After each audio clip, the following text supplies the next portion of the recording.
Good morning, Flagler County. I'm Rich Carroll. You're listening to Flagler's Morning News on Friday, September 17th, and this local news is a service of Flagler County's Toyota dealer, Beaver Toyota, here to wow you. Ground is broken on a new $100 million hospital coming to Palm Coast. Amy Cherry reports. During a virtual ceremony, Mayor David Alfin says Advent Health's new venture couldn't have come at a better time. The groundbreaking of this new hospital comes at a time when there is a growing demand for medical professionals in our area, and as a large part of our population is aging. The location of this new hospital will make it easier and more efficient for residents on the north side of town to get medical care quicker and closer to home. It also comes as a new medical innovation hub prepares to open in town center. Advent Health CEO Dr. Ron Jimenez talks about how the new hospital will fit in. We're partnering with all of the teaching institutions to actually utilize our facility for their students, not only in training on the floors, but also in our simulation lab. So we're going to build a brand new state-of-the-art simulation lab where their nurses and other students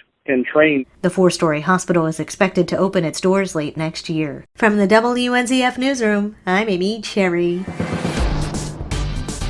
Advent Health Central Florida is returning to green status. John Arking explains. Effective Thursday, facilities in Advent Health Central Florida Division transitioned to green status, signaling a return to largely normal operations for most of their facilities. Dr. Neil Finkler is Chief Clinical Officer for Advent Health's Central Florida Division. This essentially is the indication that we're back to normal operations. And this is really a reflection of the fact that our COVID volume in the hospital continues to decrease. We still remain with some capacity constraints, but there's a lot of people in the hospital without COVID. And really, we've been functioning under yellow, which has really allowed us to continue to expand our surgical operation. We've done so without any problems, and we're now ready to get back to total business as normal. The shift to green status may vary by facility as campus leaders manage capacity and scheduling on a day-to-day basis to maximize physical space and staffing. Dr. Finkler says while this is good news, it does not, however, mean there's any less emphasis on getting vaccinated and maintaining smart strategies like wearing masks and staying socially distanced when possible. From the WNZF Newsroom, I'm John Arking.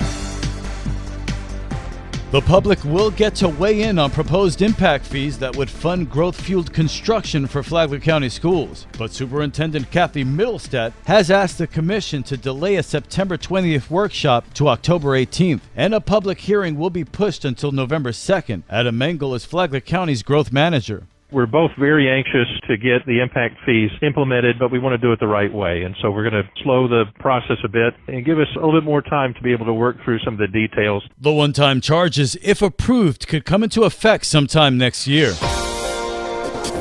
A man on the run for months is finally captured by Flagler County Sheriff's deputies. Karen Johnson has details. 39-year-old Ryan Giovine eluded law enforcement for months with firearm and drug charges until Flagler County Sheriff's deputies noticed him gripping a weapon while riding a bike in Bunnell. Flagler County Sheriff Rick Staley. In this case, deputies recognized an individual riding on a bicycle in the Mondex area of Flagler County as a fugitive. When they stopped him and arrested him, they also recovered various narcotics, including methamphetamine and fentanyl. Sheriff Staley says Giovine has yet to learn his lesson, but I'm hoping this time he does and is kept in jail by the judge. He's being held on a $23,500 bond. For Flagler's Morning News, I'm Karen Johnson.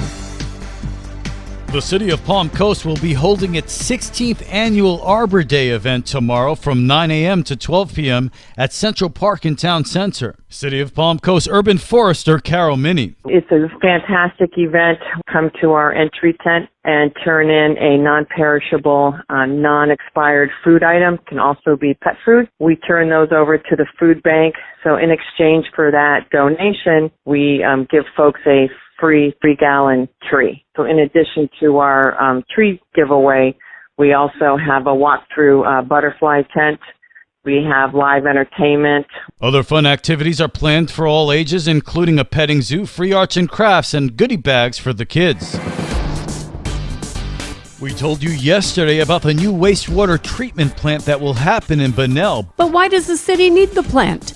Bunnell City Manager Dr. Alvin Jackson said on a recent episode of Real Estate Matters that the city is busy. working with one developer that's looking at 300 townhomes right off of 100 and Flagler Commerce Parkway. Dr. Jackson also talked about porch light and more. Which is a 240-unit multifamily. It's back on the table. And then we have another potential developer that's talking to us about a little north of Grand Reserve, about 208 units. If you add it up and all the housing develops, Bunnell's new wastewater treatment plant would serve nearly 750 new dwellings and all those existing ones, too. Real Estate Matters with Toby Tobin is on Saturday mornings at 11 on WNZF, the podcast available on the Flagler radio app. From the WNZF newsroom, I'm Deb Albertson.